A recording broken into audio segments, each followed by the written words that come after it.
Imagine being so broke you reuse tea bags, only to get a wedding invitation from the man who left you that way. My ex-husband, Garrett, was marrying the woman he cheated on me with, and he wanted me to watch. The handwritten note said, "No hard feelings." He had left me with nothing but $700 a month and our twin children. And the wedding date? June 15th, our anniversary. That was the moment I decided to go, not as the broken woman he expected, but as the woman who knew all his secrets. My name is Rebecca, and this is the story of how I arrived at his wedding in a billionaire's private jet to tell the one truth that would ruin everything. Stay with me because he never saw it coming. This story is proof that your worth is never defined by someone who refuses to see it. If you have ever felt invisible, broken, or trapped by someone who made you feel small, this is for you. The expensive cream envelope sat on my kitchen counter, a stark contrast to my tiny apartment. With the twins at school, the silence was deafening. I kept picking up the invitation, my phone buzzing with a message I had yet to answer from a man named Julian, Garrett Sullivan, and Tessa Brightwell. The names swam before my eyes. My hands trembled as I reread the note tucked inside. It was his handwriting, the same one from old love letters and the divorce papers that shattered my life 4 years ago. "Becca," it read, "I hope you'll come. The kids should see us both happy. No hard feelings. No hard feelings about the affair. No hard feelings about him taking everything. And no hard feelings about him choosing our anniversary to marry someone else." The day I promised to love him forever was now the day he would make that promise to her. The memory of him leaving hit me like a punch. He had walked in while I was making spaghetti, his favorite. The twins were just 4 years old playing on the floor. He simply said, "I want a divorce. I met someone." That someone was Tessa, my friend, a woman who had been in our wedding. The memory of the divorce that followed was even worse. His lawyer was ruthless, while mine was all I could afford. Garrett got the house, the savings, everything. The judge decided that being a stay-at-home mom was my choice, so I was left with $700 a month in child support.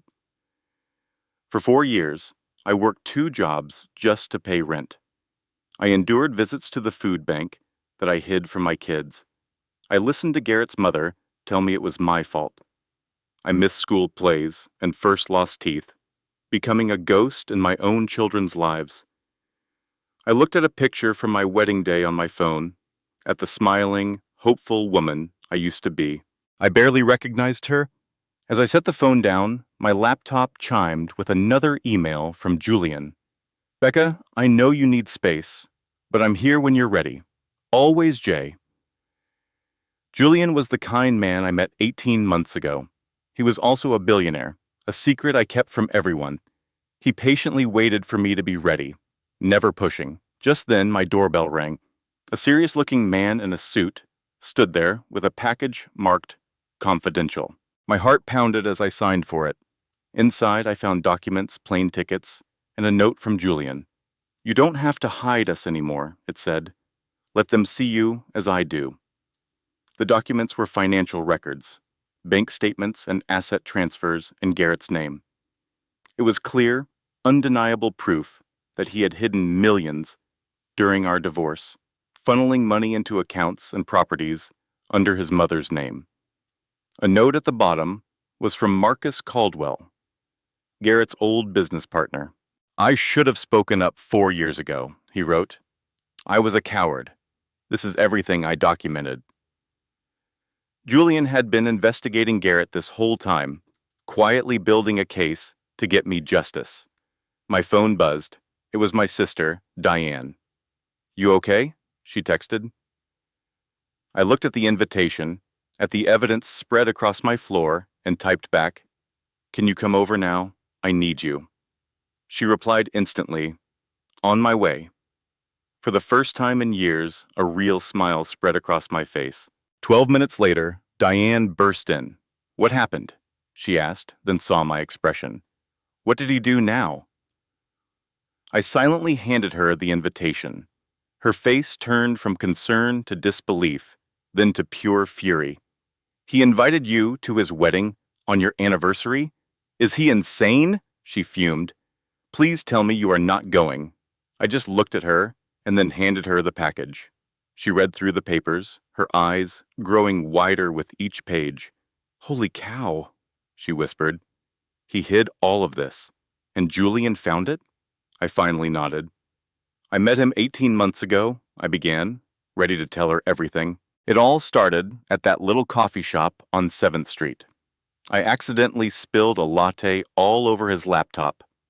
Instead of getting angry, he just laughed. We started talking, and he was so kind and funny. He was present in a way my ex-husband, Garrett, never was. We began seeing each other, keeping it casual at first. But then I fell for him, and he fell for me. I had to keep him a secret from everyone. If Garrett found out I was dating someone with money, he would drag me back to court. He would fight to reduce child support, claiming I no longer needed it. That is exactly the kind of man he is. So for 18 long months, Julian and I have stayed hidden. He understood that I needed to protect my twins. He said he could wait, but I keep pushing him away because I am terrified of everything. I'm scared he will leave, or realize I am not worth the trouble. I know it is not fair to Julian. He has never given me a single reason to doubt him, but the fear is always there. My sister, Diane, grabbed my hand. You know you are not the problem, right? She asked. Garrett spent years tearing me down.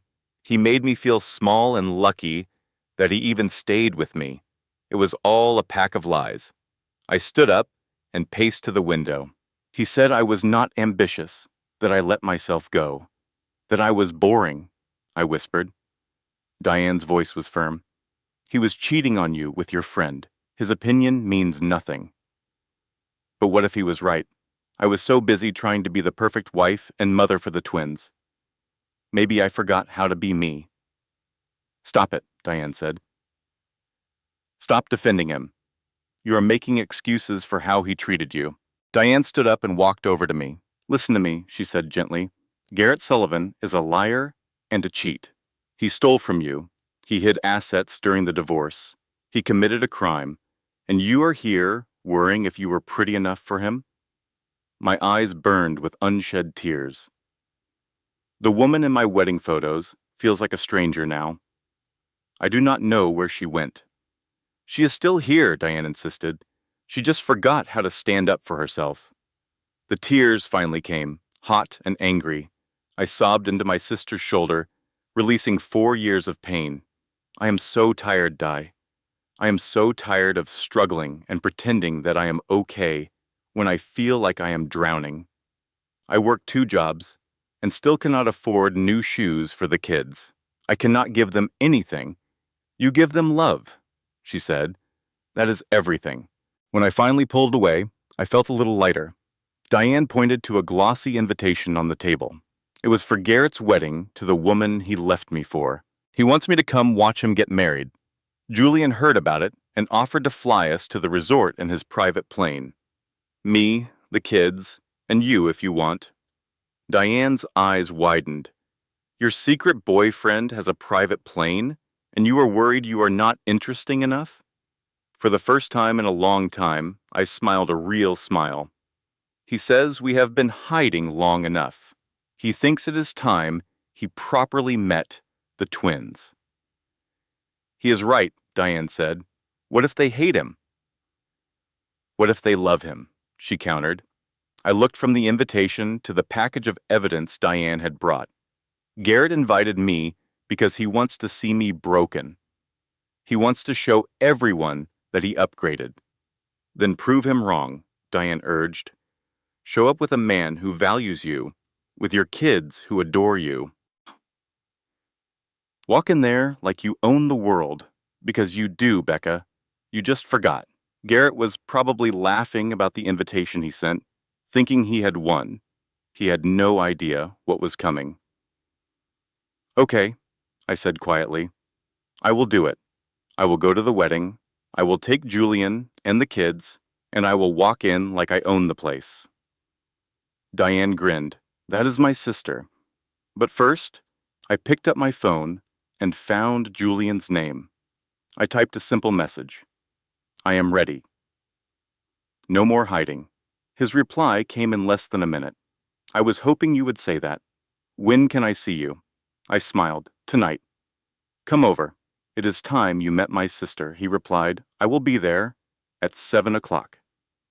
Diane read over my shoulder. Tonight? She asked, surprised. No more waiting, I declared. If I am doing this, I am going all in. After Diane left, I stood in my quiet apartment. But the silence felt different now. It felt calm and purposeful. The invitation was on the fridge, a challenge I was ready to accept. I had 2 months to prepare, 2 months for Garrett to think he had broken me. Then I would show him just how wrong he was. 7 o'clock arrived quickly. I spent the afternoon cleaning, not because it was dirty, but because the simple, repetitive motions helped calm my racing heart. At 6:45, my phone buzzed. It was Julian. Parking now. Be right up. My heart leaped into my throat. The doorbell rang, and I opened it to see him standing there, holding a bottle of wine. Hi, he said softly. I pulled him inside and kissed him. He dropped the wine, some, but caught me, kissing me back with equal passion. When we finally pulled apart, we were both breathless. Hi yourself, he said with that warm laugh I loved. We retrieved the wine, which was miraculously unbroken. In the kitchen, my hand trembled as I poured us each a glass. You are nervous, Julian observed. Yes, I admitted, because this is real now. Diane knows about us. Soon the kids will know. Soon everyone will know, and it terrifies me. He put his wine down and took both of my hands in his. Becca, look at me. I am not him. I know you are scared that I will hurt you like he did, but I will not. I am not Garrett. He used to say all the right words, too, I whispered. He said he loved me, and then he left anyway. So how do I trust that you will not do the same? Julian was quiet for a moment. Then he said something I never expected. You do not yet. Trust is not given. It is earned. So let me earn it. The day of the wedding arrived. We walked into the beautiful resort, and all heads turned. The twins looked adorable. Julian looked handsome, and I felt powerful. I saw Garrett standing near the front. His smile froze when he saw us. His eyes locked on Julian's hand holding mine. Then he saw the twins, happy and laughing with a man who was not him. I watched the anger and shock flicker across his face. He looked away, but his perfect composure was gone. The music started, and his bride, Tessa, began her walk down the aisle. She was young and beautiful. I did not feel jealousy, only a strange sense of pity for this girl. Have you ever felt like you were not good enough? That is exactly how my ex-husband, Garrett, wanted me to feel. He even told our 8-year-old twins that no one would ever want me because I was lazy and boring. His words were a poison he dripped into our children's ears. But this story is not about letting him win. It is about taking back your power. It is about a man named Julian who saw me when I felt invisible. He held me as I cried and told me, "You are not broken, Becca. You are hurt. There is a difference." And I believed him. Julian was different. He was kind and patient, but he also had a secret. Without telling me, he had investigated Garrett. He uncovered a mountain of evidence showing that my ex was not just cruel, but a criminal. Julian looked sheepish when he confessed. He said, "I knew you would tell me not to. You always protect him, even when he does not deserve it." I was not mad. I was terrified and incredibly grateful. The successful, generous man was fighting for me. He was everything Garrett had told me I could never have. My sister, Diane, approved of Julian instantly. The moment she met him, she grinned and said, He has kind eyes. He makes you smile. That is more than Garrett did in 10 years. Over my wobbly kitchen table, we started making a plan. Julian's idea was bold. We were all going to Garrett's wedding. Me, Julian, the kids, and Diane. He said, "We need to make an impact." His first step? We would arrive on a private jet. Diane loved the idea, but Julian assured her that was just the beginning. The real plan was not about revenge. It was about stopping Garrett from ruining another family. He was about to trick his new bride's family into investing $1 million into his failing business. Julian explained, he has been embezzling money and hiding his losses. If they invest, they will lose everything. It turned out Garrett's own business partner, a man named Marcus, had secretly gathered all the proof. He felt guilty for staying silent during our divorce and wanted to help make things right. That night, I asked Julian to stay. I needed to understand why he was doing all this. Lying in the dark, I asked him, "Why me? You could have anyone." He told me about the first time he saw me in a coffee shop. He said, "You laughed," a real, genuine laugh. And I thought, I want to know the person who laughs like that. He explained that with me, he was not a billionaire. He was just Julian. His words were a direct challenge to all of Garrett's lies. The hardest part was telling the twins. My son, Evan, asked if Julian was my boyfriend. Then he repeated his father's hurtful words, saying, "Dad says you will never find anyone as good as him." It broke my heart that they carried that burden. I looked them in the eyes and said, "Your dad is wrong. I am allowed to be happy too.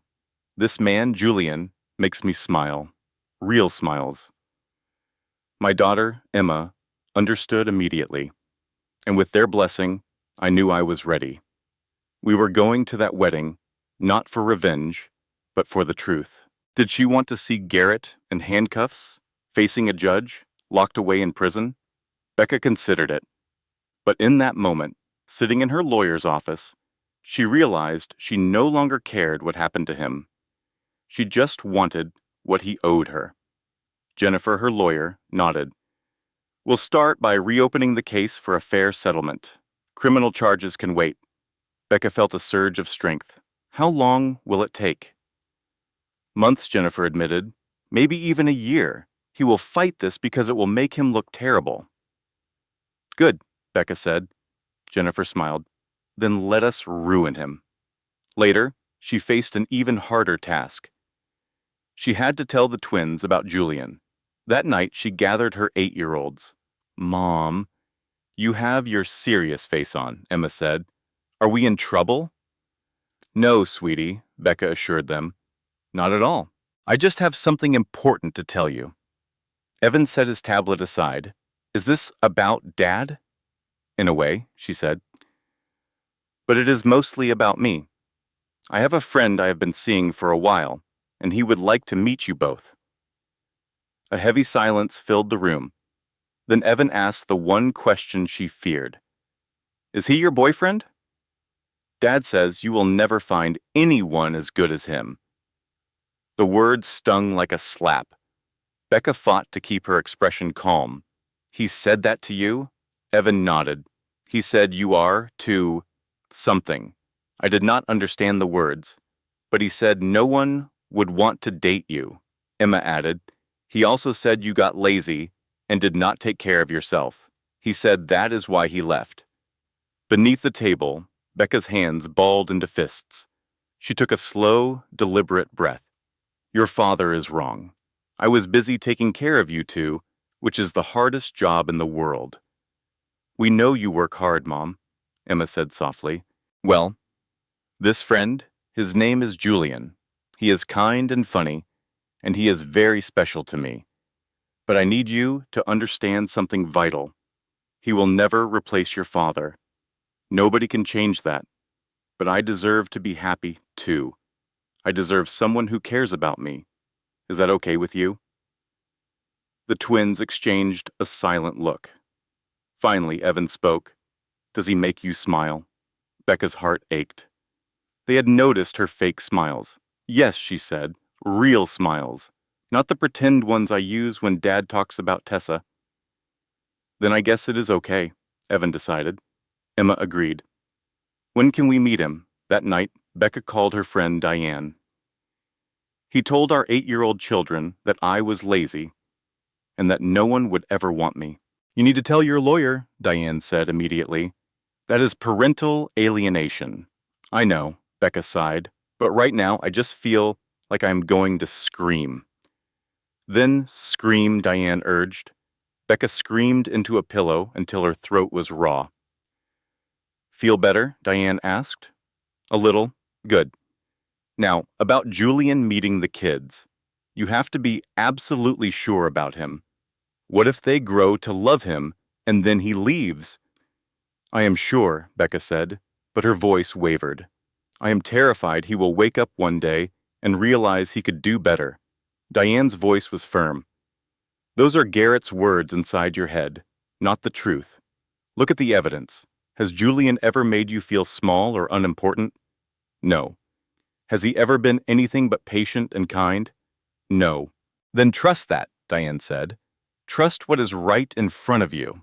Saturday arrived too fast. Julian picked them up at 10 in the morning in a simple, family-sized car. The twins climbed into the back, their faces full of suspicion. Hi, Julian said, his voice a little nervous. It is so nice to finally meet you. Silence. Then Emma asked bluntly, How much money do you have, Emma? Becca scolded from the front seat. Julian just laughed, a warm, genuine sound. That is a fair question. I have more than I need, but less than I want. That is not a real answer, Evan pointed out. You are right, Julian agreed. The simple answer is that I have enough to be comfortable and to help the people I love. Are you trying to buy our affection? Evan asked. Dad's girlfriend buys us things so we will like her. Not at all, Julian said seriously. I am just trying to get to know you. We went to a small neighborhood park with swings and a basketball court. Julian pushed Emma on the swings and played ball with Evan. He gave them space. After an hour, Emma ran over. Julian, can you push me higher? Becca's heart skipped a beat. She had used his name. At lunch, they went for pizza. Evan told Julian all about his love for math, and Emma described the dragon she was drawing. Julian listened with genuine interest. Back at their apartment, he and Becca stood by his car. They are incredible, he said, and I think they liked you. He saw the worry on her face and gently kissed her. I am not going anywhere, he whispered. I am all in. Stop expecting me to leave. That night, Emma crawled into bed with her. Mom, I like Julian. He is nice. He is not trying to be Dad. He is just Julian. The next morning, Evan approached her. If you marry Julian, do we have to call him Dad? No, sweetie, never. You have a father. Julian would just be Julian. Evan looked relieved. Okay, Dad is mean sometimes, but he is still our dad. But Julian can stick around. He actually listened to me talk about math. 2 weeks later, Garrett's name flashed on her phone. She had not spoken to him in over a month. He only ever called when there was a problem. Hello, Garrett. Hi, Becca, he said, his voice smooth and fake. I was just calling to check about the wedding. Are you still coming? Tessa has been asking. Yes, I will be there. Wonderful, he said. I know money is tight for you, so if you need to wear something simple, that is perfectly fine. We just want you there. The condescension in his voice was thick. Becca smiled. Do not worry, Garrett. I have it covered. Inside the grand venue, a woman with kind eyes approached them. You must be Becca. I am Patricia. It is okay, he said, his voice dripping with false concern. No one expects you to afford a nice dress. Her anger simmered. I will be dressed just fine, Garrett, he continued. I just meant... But she cut him off. I know exactly what you meant. After a moment of silence, he simply said, "See you on the 15th." She hung up the phone, her hands shaking. This is a story about what happens when a man pushes a woman too far and how she finds the strength to push back. Stay with me to see how Becca turned her ex-husband's wedding into the day he finally learned his lesson. She immediately texted her sister, Diane, about the call. Diane's reply was instant. "Oh, he is going to regret that." Then she messaged Julian, her new partner. "Are you sure about this plan?"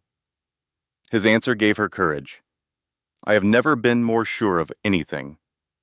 4 weeks. In 4 weeks, Garrett Sullivan was about to understand who he had truly lost. Overwhelmed, Becca did the only thing that calmed her. She reorganized the entire kitchen. 2 weeks later, her world tilted. Becca was working from home when the school called. Her heart pounded in her chest. The school never called with good news. "Ms. Hartwell, this is Principal Morrison. I am calling about Evan. Is he okay? Is he hurt?" she asked, her voice trembling. "He is not hurt," the principal assured her. "But there was an incident. You should probably come in." 20 minutes later, she saw her son, Evan, sitting in the principal's office. He had a bloody lip and scraped knuckles. Across from him, another boy was sobbing. "What happened?" Becca asked, kneeling beside her son. Principal Morrison explained that Evan had hit a boy named Tyler, who might now have a broken nose. Becca looked at her gentle son, the boy who arranged his books by color. "Why?" she whispered. Evan stared at the floor. "He said you were a gold digger," he mumbled. "He said everyone knows you are broke and just want a rich guy's money." The other boy's mother gasped. "Tyler, why would you say such a terrible thing?" Tyler sniffled. "My dad said it. He works with Mr. Sullivan. He said Mr. Sullivan's ex-wife was dating a billionaire to get his money." The room fell silent. Of course. Garrett had been spreading poison about her all over town. Becca pulled Evan into a hug. "You were defending me," she said softly. "He was telling lies about you," Evan cried. "I know, sweetheart, but we do not solve problems by hitting people. Violence is never the answer." Evan apologized to Tyler, and both boys received detention. In the car on the way home, Evan was quiet. "How did Dad find out about Julian?" he finally asked. "I have no idea," Becca admitted. "I am not mad at you," she reassured him. "I am mad at the situation." When they arrived home, her daughter Emma was waiting for them. When Diane pulled up to the school, she saw it immediately. "What on earth happened?" she asked, looking at Evan's bruised cheek. "He looks like he lost a fight." Becca sighed and said, "He was defending me." That night, with the kids asleep, Becca explained everything to Julian over the phone. "Garrett knows about us," she whispered. "He's telling everyone I'm just using you for your money." Julian was silent for a beat. "Does it bother you, what he's saying?" "Yes," she admitted. "It bothers me that my son is fighting because of it, and that people are talking." "Becca, people will always talk. Let them. The only opinions that matter are yours and your children's. Stop letting them control you." "What would it take for you to feel better?" Julian asked gently. "I want Garrett to see that I am more than okay without him," she said. "I want him to know that I am stronger." The next day, a call from Garrett went straight to voicemail. His message was slick and condescending, demanding to discuss custody and child support now that she was dating someone. She deleted it and called her lawyer instead. "He's looking for a reason to reduce his payments, Jennifer," her lawyer confirmed. "Don't talk to him. Let us handle it." Later, Emma came home and proudly showed Becca a new drawing. It was a family portrait of her, Evan and Becca, standing next to a tall man with kind eyes. "Who is this?" Becca asked, her heart warming. "It's Julian," Emma said. "He's part of our family now, right? He makes you laugh. You never laugh when Dad is around. That evening, Julian arrived with pizza. He played video games with Evan and patiently looked at every single one of Emma's drawings. You have a real gift, he told her seriously. Have you ever thought about taking a real art class? Mom says they cost too much, Emma mumbled. Julian looked at Becca. I know a teacher who might take on a talented new student. Becca's throat felt tight. You do not have to do that. I want to, he insisted. Emma deserves it. The little girl's eyes went wide, and she threw her arms around Julian. Thank you. Thank you. After the kids were asleep, they sat together on the couch. You are so good with them, Becca said quietly. Julian turned to her, his expression serious. I need to tell you something. I am all in, Becca. With you, with the kids, with everything. I am not going anywhere. So you need to decide if you are all in, too. I'm scared, she confessed. He nodded. I know. But what if instead of falling apart, it all works out perfectly? She looked at him then, really looked at him, and saw a future she had stopped daring to dream of. She leaned in and kissed him. I am all in, she whispered. I am terrified, but I am all in. Just then, her phone rang. It was Garrett again. She silenced it without a second thought. Good choice, Julian said with a smile. 2 days later, an unexpected call came from Patricia Sullivan, Garrett's mother. Hello, Rebecca, the older woman said. We need to talk. Please. The strained urgency in her voice was new. Becca agreed to meet her at a restaurant the next day. When she told her sister, Diane was instantly on alert. That woman made your life miserable for a decade. I am coming with you. End of story. Patricia was already waiting for them, looking tired and frail. I owe you a sincere apology for everything, she began, shocking both sisters into silence. I was horrible to you. I pushed Garrett toward Tessa because her family had money and connections. I thought I was helping my son, but I was so wrong. Why tell me this now? Becca asked. Patricia's hands trembled. Because Garrett's business is failing. Tessa's family money is the only thing keeping him afloat, and he is lying to them about his finances. He's repeating the same pattern with her that he did with you. She slid a thick folder across the table. This is everything. Bank statements, emails, texts, proof of every lie he told. My son's business partner, Marcus, gave it to me. His conscience finally got the better of him. Why are you giving this to me? Becca asked, her hands shaking as she took the folder. Because you deserve justice, Patricia said, her voice filled with regret. I cannot fix the past, but I can help you secure your future. Use this. Please stop him. Becca looked at Diane, who gave a firm nod. I will use it, Becca promised. A look of relief crossed Patricia's face. I hope you walk into that wedding and own the room, she said before leaving. You always did. Stunned, Becca and Diane sat in silence.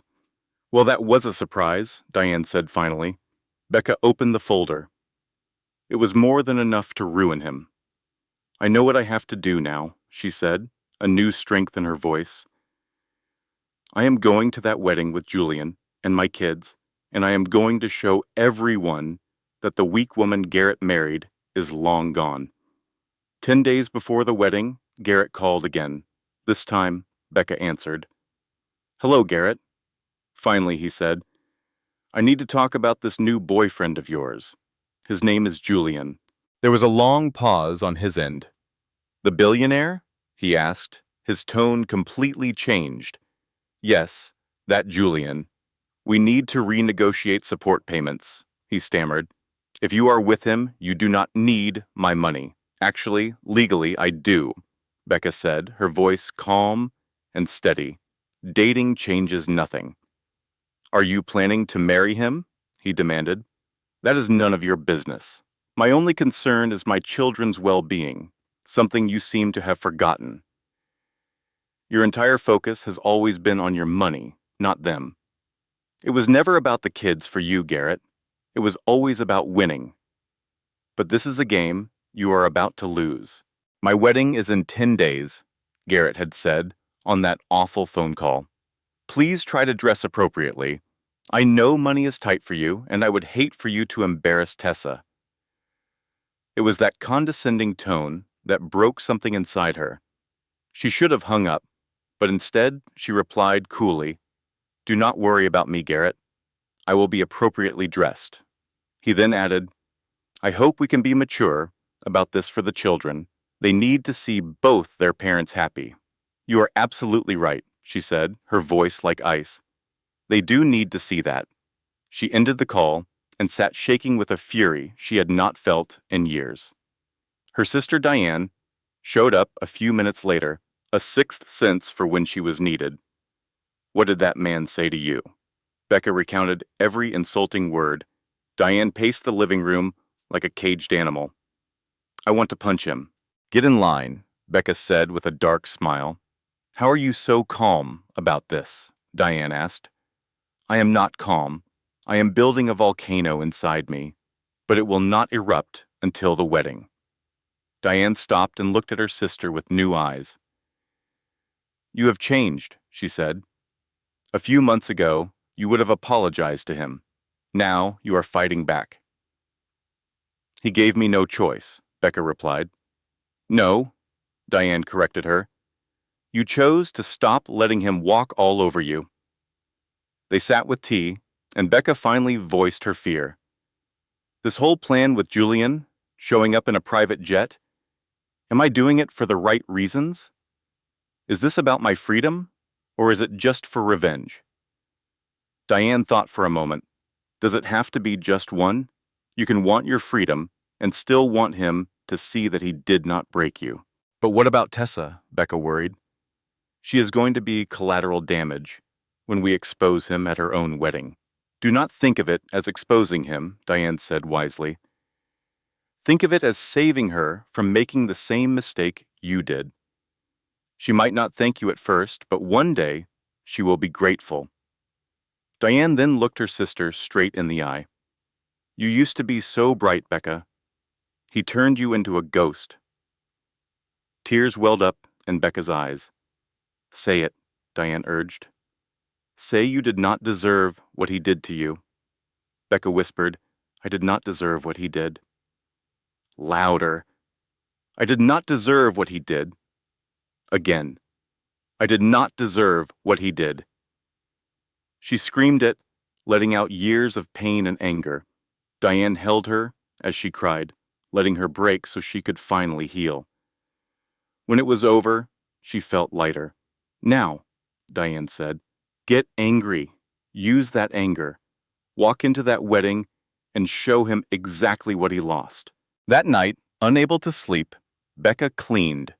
She scrubbed the apartment from top to bottom until the sun rose. She was exhausted, but her home was spotless. At 7 in the morning, Julian called. "You did not sleep, did you?" "How did you know?" she asked. "Because I know you," he said gently. "What is wrong?"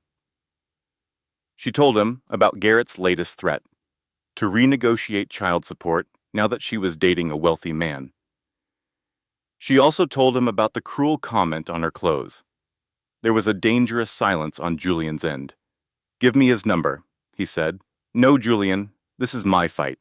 "He does not get to make you feel small anymore," Julian insisted. "I know," she said, "but I need to handle this myself. Please trust me." He sighed. "I do trust you. Completely." They talked for another hour, finalizing the plan. A man named Marcus Cowell had agreed to help them. He would be at the wedding to present evidence of Garrett's financial misdeeds to Tessa's father. 8 days before the wedding, Garrett's mother, Patricia, called with a warning. "Rebecca, I am sorry to bother you, but Garrett knows something is up. He is suspicious and watching everyone. Please be careful." "I will be," Becca promised. "Thank you." Before hanging up, Patricia added, "I am so proud of you for standing up to him. You are stronger, than I ever was. The call left Becca feeling more determined than ever. 5 days before the wedding, her children, Emma and Evan, asked about it. "Are we really going to Dad's wedding?" Emma asked. "Yes," Becca said. "It is important to see both your parents happy." "Are you happy?" Evan asked. "I am getting there," she answered honestly. "Is Julian coming?" "Yes, he is." "Good," Evan said. "I like Julian. He talks to us like we are real people." Becca's heart ached with love for them. They deserved so much better, and she was going to make sure they got it. 3 days before the wedding, Diane took Becca shopping for a dress at a boutique she could never have afforded on her own. "We are doing this right," Diane declared. Becca found the perfect one. It was a stunning emerald green gown, the very color Garrett always claimed made her look pale and washed out. When she stepped out of the dressing room, Diane's jaw dropped. "Oh yes," she breathed. "That is the one." Becca looked at her reflection. She did not see a ghost. She saw a queen ready to take back her kingdom. The dress was more than just fabric. It was armor, and she was ready for battle. It was the perfect dress, but far too expensive. Then her friend dropped the bombshell. Julian had already paid for it last week. He had told her to take Becca shopping and get whatever she wanted. Becca tried to refuse, but her friend was firm. For once, she needed to let someone take care of her. Looking in the mirror, Becca saw a confident, beautiful woman. For the first time in 4 years, she recognized herself. 2 days before the wedding, a text came from Garrett. He thanked her for being so mature about everything. Becca read it 3 times, then smiled and replied, "See you Saturday." He had no idea what was coming. She finally understood that she had always been enough. He was the one who had fallen short. The night before the wedding, the panic hit her. It was 2 in the morning, and she was on the bathroom floor, unable to breathe. A full-blown panic attack. Her breathing exercises failed. Her phone sat on the sink. She could call her friends, but this was her battle to fight. The doubts flooded her mind. What if this was all a terrible mistake? What if showing up with Julian only made things worse for her kids? What if Garrett was right, and she was just using Julian for his money? What if she just was not strong enough to see this through? The thoughts spun faster and faster. Suddenly, her phone buzzed with a text from Julian. He could not sleep either, and was thinking about her. He told her how proud he was. With trembling hands, she typed back, "I'm terrified." His reply was instant. "I know, but you are not alone." She wanted to believe him. A moment later, his name lit up her screen. She answered with a faint whisper. His voice was warm and soft. He had sensed the panic in her text and wanted her to talk to him. "I do not know if I can do this," she admitted. He immediately disagreed. He told her to focus on the facts. Fact 1, she survived 4 years of hell. Fact 2, she raised 2 amazing kids by herself. Fact 3, she had rebuilt her life from nothing. He told her she was the strongest person he knew. "I do not feel strong," she said. He explained that strength is not about being fearless. It is about moving forward even when you are afraid. She was quiet, just listening to him breathe. Then she asked him a question. "Why me? Really, why did you choose me?" He paused for a long moment before answering. "The first time I saw you," he said, "you were clearly exhausted and overwhelmed. But when the barista made a joke, you gave a real, genuine laugh. In that moment, I wanted to know the person who could still find joy even when life was hard. The person who just keeps going. The person who survives." She closed her eyes as fresh tears fell. "What if tomorrow is a disaster?" she asked. "Then it is a disaster," he replied. "But you will survive it, just like you have survived everything else." They talked until the sky began to lighten. The panic was gone, replaced by a quiet resolve. She hung up the phone and got out of bed. The wedding invitation was still on her refrigerator. She pulled it down and laughed. Garrett had no idea what was about to happen.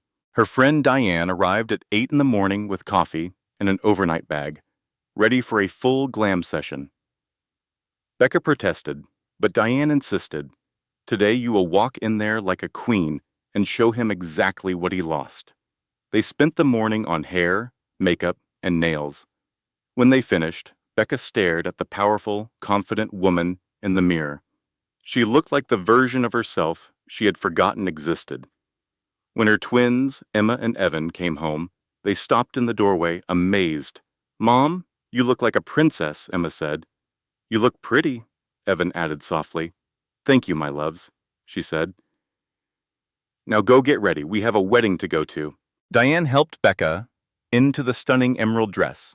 Then Julian arrived, looking impossibly handsome in a suit. He stopped and simply stared at her. "You are absolutely stunning," he said. The twins came out, Emma in a blue dress and Evan in a tiny suit. They all piled into a large sport utility vehicle that took them to a private airport. The twins were mesmerized by the small, exclusive jet waiting for them. It was luxurious inside, with leather seats and polished wood. Becca sat by the window, her stomach in knots, as they took off into the sky. In just 2 hours, she would walk into Garrett's wedding, and everything would change. The jet landed smoothly, and 2 sleek black cars were waiting on the tarmac. "This is the coolest thing ever," Emma declared. "Wait until Dad sees us," Evan added, and Becca's heart ached. This was not about simple revenge. It was about making sure another woman, Tessa, did not suffer the same fate she had. Someone had to break the cycle. The wedding was being held at a massive estate, with rolling green lawns and enormous white tents. This was the exact kind of wedding Garrett had always told her they could never afford. "Here we go," Diane said softly, from the seat beside her. Becca took a deep breath. "Here we go." The cars pulled up to the entrance, drawing stares from the other guests arriving in their normal cars. Julian stepped out first, then turned to help Becca. She stood tall, her emerald dress shimmering in the afternoon sun. Whispers erupted through the crowd as people recognized her. "Is that Rebecca Hartwell? Who is that man with her? Is that Julian Ashford?" They walked forward, Julian's hand a steady presence on her back. A flustered wedding planner rushed over, tablet in hand. "I am sorry," she stammered. "Are you on the guest list?" Becca gave her a calm smile. "Rebecca Hartwell, +4. The planner scrolled through the list, her eyes widening in panic. "Garrett only listed Rebecca," she explained. "There is no space at the assigned table for extra guests." Julian spoke for the first time, his voice quiet but full of authority. "I am sure we can work something out." The planner recognized him instantly and turned pale. "Yes, of course, Mr. Ashford. Right this way, please. I will figure something out." They followed her into the reception area, which was decorated with thousands of white flowers and crystal chandeliers. As they entered, the whispers grew louder. From across the lawn, Garrett's mother, Patricia Sullivan, saw them. She did not look angry. In fact, she smiled. She walked over to them deliberately. "Rebecca, you look beautiful." Patricia then greeted her grandchildren warmly before turning to Julian and extending her hand. "You must be Julian." "Ashford." Julian shook her hand. "It is a pleasure. I hope you have only heard good things." Patricia gave a sad smile. "Better than he deserves." She looked at Becca. "I am glad you came." Diane leaned in close. "Did Garrett's mother just give you a compliment?" "I think so," Becca whispered back. "The world is ending." They found their table near the back. Across the room, Lydia Monroe, a mutual friend, caught Becca's eye and gave her a supportive nod. Then the ceremony began. Garrett appeared at the altar, looking tanned and perfect in his tuxedo. As he scanned the crowd, his eyes fell on their table. Becca watched his face shift from shock to confusion, then to pure rage. His gaze locked onto Julian, and a flicker of recognition dawned in his eyes. The ceremony began, but Garrett was distracted. He kept glancing back at us. He was rattled. Good. During the vows, Garrett's voice shook, and he even stumbled over his words. He rushed through his part, eager for it to be over. When the officiant said, "You may kiss the bride," the applause felt hollow. Garrett looked out at the crowd, and his eyes found mine again. I did not glare or look away. I simply held his gaze and gave him a small, knowing smile. In that moment, he understood. He had not broken me. He had freed me. And as I stood there, with a better man and my wonderful children, I knew I had already won. The bride and groom shared a clumsy, brief kiss as the guests applauded. Becca clapped along, but her heart was not in it. Beside her, the twins were getting restless. She leaned down and whispered, "It is almost over." Evan looked up at her and asked, "Can we go home soon?" "Soon, baby," she promised. After the ceremony, everyone moved toward the reception for cocktail hour, surrounded by music and laughter. As Becca stood with Julian, she could feel the curious stares. It did not take long for people to approach. One woman asked, "Rebecca, is that you?" Before Becca could fully respond, the woman added, "And who is this handsome man?" Becca introduced Julian, and the woman, Susan, eyed them with a hungry curiosity. Julian smoothly explained they had met in a coffee shop. A charming little story he had invented. He finished by saying, "It was the best day of my life," and he said it with such sincerity because it was true. Susan quickly excused herself, no doubt eager to spread the news. This exact scene repeated itself several times, with different people asking the same prying questions. Becca smiled and played her part, but inside, she was just counting the minutes until she could leave. Soon, Garrett approached their small group alone. His new wife, Tessa, was busy taking pictures. He looked at Becca, then his eyes darted to Julian and the children.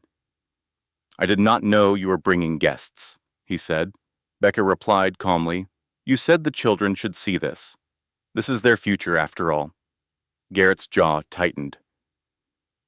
"And who is this?" he asked.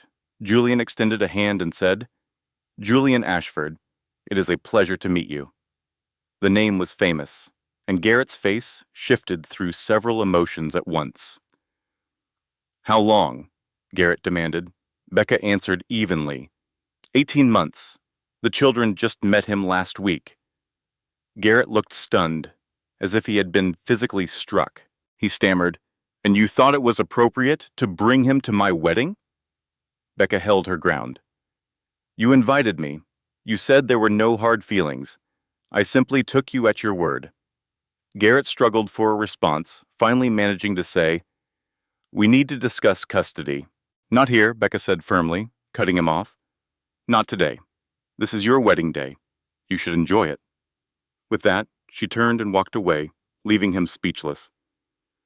Julian and the twins followed right behind her. Her friend Diane whispered, "That was incredible. You completely shut him down." Becca admitted, "I am shaking." They found their assigned table and sat down, waiting for dinner. A man with kind eyes approached them nervously. "Rebecca, it is good to see you," he said.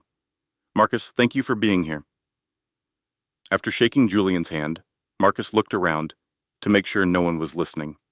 "Tessa's father, Richard Brightwell, is here," he said in a low voice.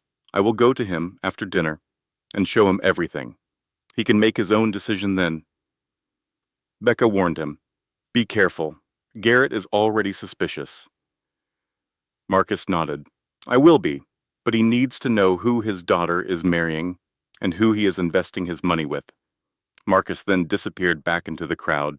Across the room, Becca saw Garrett talking with Tessa while pointing toward their table. Tessa's expression was a mixture of confusion and concern. "She thinks I am here to make a scene," Becca said to Diane. Diane asked, "Well, are not you?" Becca shook her head. "No. I am here to see that the truth is told. There is a very big difference. Dinner was a fancy, expensive meal, but Becca's stomach was in knots, and she could barely touch her food. The children, however, ate with enthusiasm. Then the speeches started. Tessa's powerful father, Richard Brightwell, spoke first. He welcomed Garrett into the family and spoke proudly of their future business partnership. Garrett seemed to relax, believing he had secured his victory. Next, Garrett's mother, Patricia, gave a very short and cold speech. She said, "When families join, we hope for honesty and integrity." As she spoke those words, she looked directly at Becca, making her message perfectly clear. After a few more speeches, the dancing began. As Garrett and Tessa shared their first dance, they looked like two strangers moving awkwardly together. Watching them, Becca felt a surprising sense of peace. The anger and grief she had carried for so long were finally gone. She turned to Julian and asked him to dance. On the dance floor, he pulled her close, and they swayed gently to the music. He asked her, "Are you glad you came?" She nodded. She was glad, but not because she wanted to cause trouble. She came because she needed to see Garrett, not as a monster, but just as a man, a flawed man who made terrible choices. Julian smiled down at her. "You are an incredible woman," he said. For the first time in a long time, she was starting to believe it. As she laughed, she noticed Tessa watching them from across the dance floor, her face impossible to read. The real drama, Becca knew, was only just beginning. Their eyes met across the crowded room, a silent understanding passing between two women. They both knew the truth about Garrett, but only one of them still had a chance to escape. Have you ever had to make a choice that could destroy someone's happiness to save them from a bigger pain? That was Becca's choice tonight. 20 minutes later, Marcus approached Richard Brightwell, the bride's father. They disappeared into a side room, and Becca's heart began to pound. This was it. Julian squeezed her hand reassuringly. As an agonizing hour passed, Julian charmed the twins with stories, a natural father figure. Finally, Richard reappeared, his face a mask of stone. He walked directly to his daughter, Tessa. Garrett watched them, his confusion slowly turning to fear. Richard showed Tessa something on his phone, and the color drained from her face. She looked from her father to Garrett, her expression crumbling. After a sharp exchange, she turned her back on him. When Garrett tried to follow, Richard blocked his path. A few minutes later, Richard addressed the guests. "I'm sorry," he announced, his voice tight. "There has been a family emergency. The bride and her family must leave." A wave of confused murmurs filled the hall. Tessa walked right past Garrett, her face a blank canvas of shock and betrayal. He stood alone in the center of his own reception, a king with no kingdom. As Becca gathered her children to leave, Garrett confronted her. "What did you do?" he hissed. Becca looked at him, truly seeing him for the first time in years. "I told the truth." "You ruined my wedding," he accused. "No, Garrett, you ruined it with your lies. I just stopped helping you tell them." He glanced at Julian. "You think he's better than me?" Julian answered calmly, "I think she deserves someone who knows her worth." Garrett's arrogance finally shattered. "I made a mistake with you," he admitted. "I know," Becca said, feeling a final weight lift. "But that is your burden to carry now, not mine. We are done, Garrett." She walked away without a second glance, her family beside her. On the plane, Emma slept soundly on Julian's shoulder As Evan held his mother's hand, he spoke softly. "Mom, did we make Dad upset?" Becca squeezed his hand gently. "No, sweetie, we just told the truth. The truth can be difficult, but it is always better than a lie." Evan thought for a moment. "So he is not mad?" "He might be for a little while," she said. "But that is his choice, not your fault." Evan nodded, looking content. Back in her own apartment, after her mother, Diane, had left, Becca and Julian sat together in the quiet. "How are you feeling?" he asked. She let out a long breath, exhausted, relieved, and finally free. She turned to him, her eyes full of emotion. "Thank you for believing in me through all of this. You could have walked away so many times over the past 18 months, but you stayed." Julian smiled. "You are worth staying for." She leaned in and kissed him, a kiss filled with gratitude and hope. "Stay with me tonight," she whispered. He pulled her close. "Pulled? I was hoping you would ask." They lay in bed together, simply enjoying the peaceful silence. "What comes next?" Becca asked quietly. "Whatever we want," Julian replied. "We can just take it one day at a time. No plans, no pressure." She fell asleep in his arms, and, for the first time in years, her dreams were not filled with fear. She dreamt of new beginnings and a future that was entirely her own. The next morning, her phone buzzed with a call from an unknown number. She hesitated before answering. "Hello?" A woman's voice on the other end said, "Mrs. Hartwell, my name is Tessa Brightwell. Or, I suppose it is just Tessa now." Becca sat up straight in bed. "Oh, hello. Is everything all right?" Tessa gave a short, bitter laugh. "Not really, but I needed to call and thank you. Thank you for exposing the truth. My father showed me everything about Garrett. The hidden money, the endless lies, all of it." "I am sorry you found out that way," Becca said gently. "It is better than finding out 5 years from now, with kids," Tessa replied, her voice breaking. "You tried to warn me 4 years ago, did not you?" "I did," Becca confirmed. "I am sorry," Tessa sobbed. "I thought you were just a jealous ex-wife. I helped him destroy your marriage, and I am so sorry." "You do not need to apologize to me," Becca said. "Yes, I do. Now I know the truth. He just uses people." After the call ended, Becca sat in silence. Julian came into the room. "That was Tessa," she said. "She called to thank me for saving her." 3 months later, life was completely different. The divorce settlement was finally fair. With the evidence Marcus had provided, Garrett's lawyers had no choice but to agree. Becca received everything she should have 4 years ago. The house was sold, assets were divided, and child support was increased. She quit her second job, finally having time to breathe and be with her kids. The twins saw their father on a regular schedule. He seemed quieter, more humbled by his downfall. Becca did not care to analyze it. She was too busy living her new life. Julian was a constant, welcome presence. He fit into their lives seamlessly. The twins adored him, and he adored them right back. Becca was looking at larger apartments and better neighborhoods, something she could finally afford on her own. One Saturday morning, the scene in her kitchen was one of perfect domestic peace. The twins were watching cartoons while Julian read the paper. "Mom," Emma called out, "can Julian teach me how to draw on the computer?" "I have time," Julian said with a smile. "Can we go to the Science Museum next weekend?" Evan asked. "Absolutely," Julian promised. Becca watched them, her heart full. This was her life now. It was not a fairy tale, but it was real, and it was hers. An expensive cream envelope arrived. It was a formal settlement offer detailing a full disclosure of assets and agreeing to all her terms. Tucked inside was a handwritten note from Garrett. "You were right. I am sorry.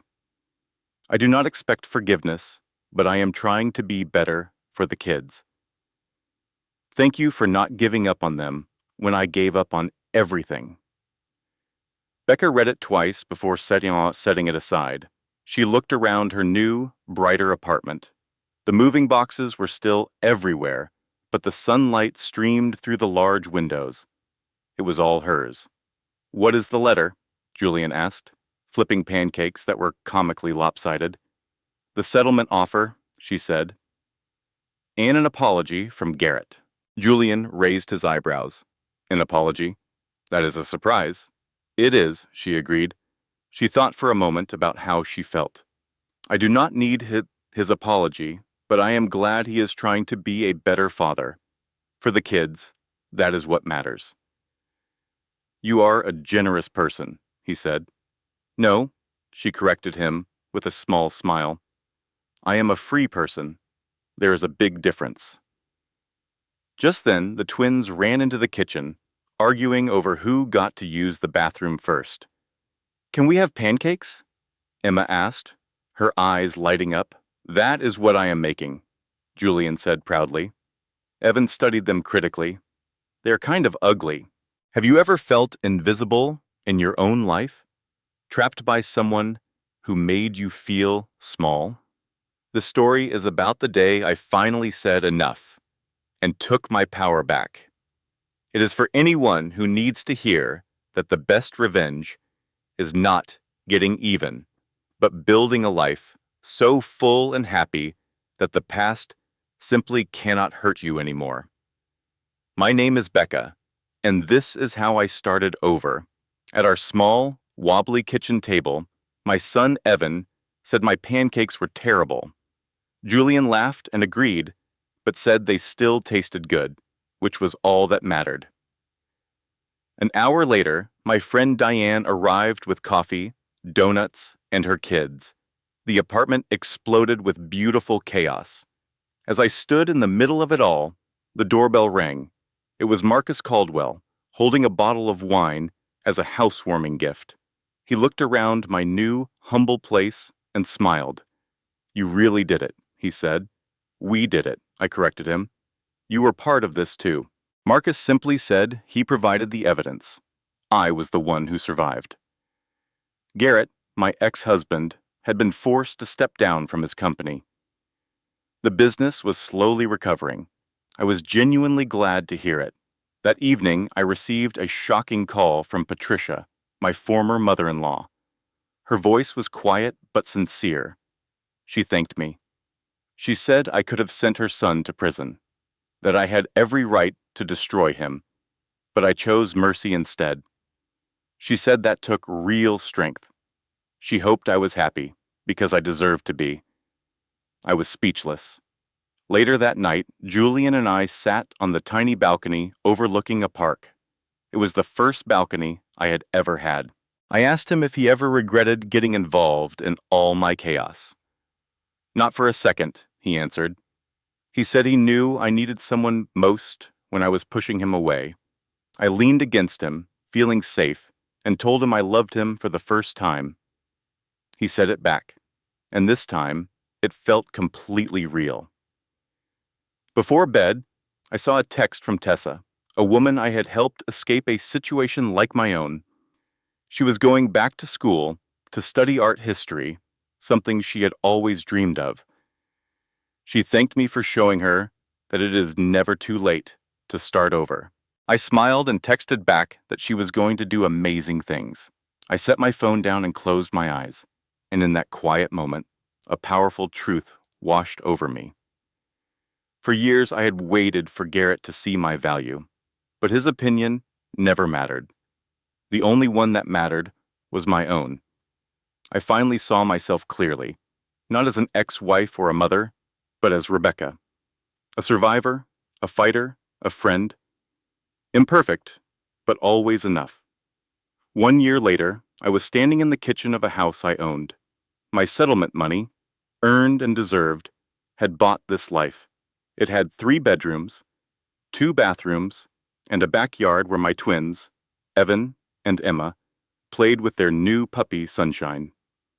Julian was at the stove making pancakes that were actually round now. My friend Diane was setting the table. All the people who mattered were coming for dinner. I looked out at my life and understood. The best revenge was realizing you did not need it. It was building a life so complete that the person who hurt you no longer had any power over you. Last week, Garrett had texted, asking if the kids could come to his 41st birthday party. I said yes, of course. I did not hate him anymore. He was just a person I used to know, a person who taught me that my worth was never defined by someone who refused to see it. The doorbell rang, and soon the house was filled with my tribe. Patricia, my lawyer, Jennifer, Marcus, and their families. The house buzzed with laughter and warmth. Dinner was a perfect, messy chaos. Afterward, my daughter Emma climbed into my lap. "Mom," she asked, "are you happy?" I looked at Julian doing dishes and Evan showing off a school project, and I felt a deep sense of peace. Yes, baby. I am very happy. Later that night, I found myself sitting on the bathroom floor, just as I had a year ago during a panic attack. But this time I was crying tears of healing. Julian sat beside me, his presence a quiet comfort. "I finally made it," I whispered. "You did more than survive," he said. "You thrived." I leaned my head on his shoulder and just breathed. "Thank you," I whispered. "For what?" he asked. "For seeing me when I could not see myself." This was it. This was the peace, the love, and the freedom I had been searching for. So that is my story. The day I stopped being invisible and took my life back. If you have ever felt worthless or forgotten, please know that you are not alone, and you are so much stronger than you think. Your story deserves a happy ending, too. Thank you for listening and for being part of this community. And please always remember that your worth is never, ever defined by those who are unable to see it. Keep fighting, keep surviving, and keep thriving. You have got this. If this story touched your heart, hit that like button and share it with someone who needs to hear this message today. Drop a comment below and tell me, what moment in Rebecca's journey resonated with you the most?